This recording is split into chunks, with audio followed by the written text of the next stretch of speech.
प्रणाम। एक विनती है आपसे। कहिए राजन। पिछले कई दिनों से मेरे स्वप्न में मेरे पिताश्री आ रहे हैं।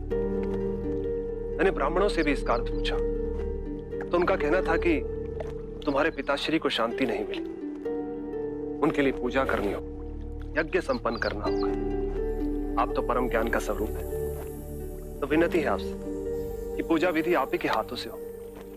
जो मेरे पिताश्री तक पहुंचे उन्हें मुक्ति मिले, जीवन मरण के इस चक्र से वो मोक्ष पाले। अवश्य राजन। आप मिट्टी के 2 घड़े मंगवाइए, एक में घी भरवाइए और एक घड़े में कंकड़ पत्थर भरवाइए, और उन दोनों घड़ों के मुंह कपड़े से बंधवा दीजिए और उन्हें लेकर नदी के तट पर आइए। मैं वहीं आपकी प्रतीक्षा करूंगा। मैं भी इसका प्रबंध करता हूं महाराज।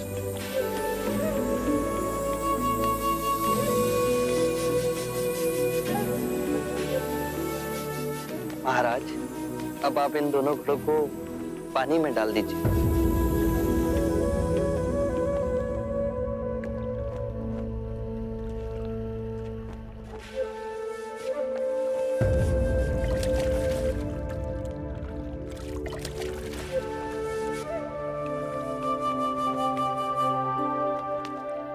महाराज, अब इन दोनों घड़ों को आप तोड़ दीजिए।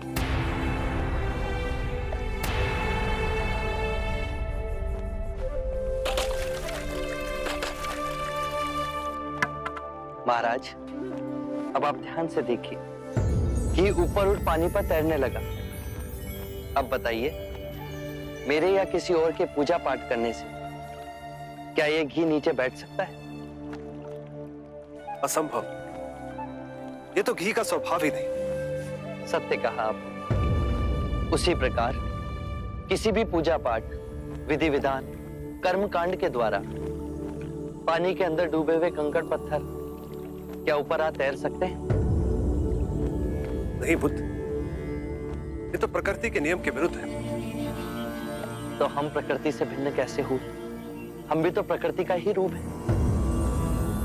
सत्य कहा बुद्ध। एक सत्य ये भी है राजन, यदि हमारे पूर्वजों ने अपने जीवन काल में कंकड़ पत्थर बोए, दुष्कर्म किए, तो वो स्वाभाविक ही कंकड़ पत्थर की तरह नीचे बैठ जाएंगे। और यदि उन्होंने अपने जीवन काल में सत्कर्म किए, तो स्वाभाविक ही घी की तरह ऊपर आ तैरने लगेंगे।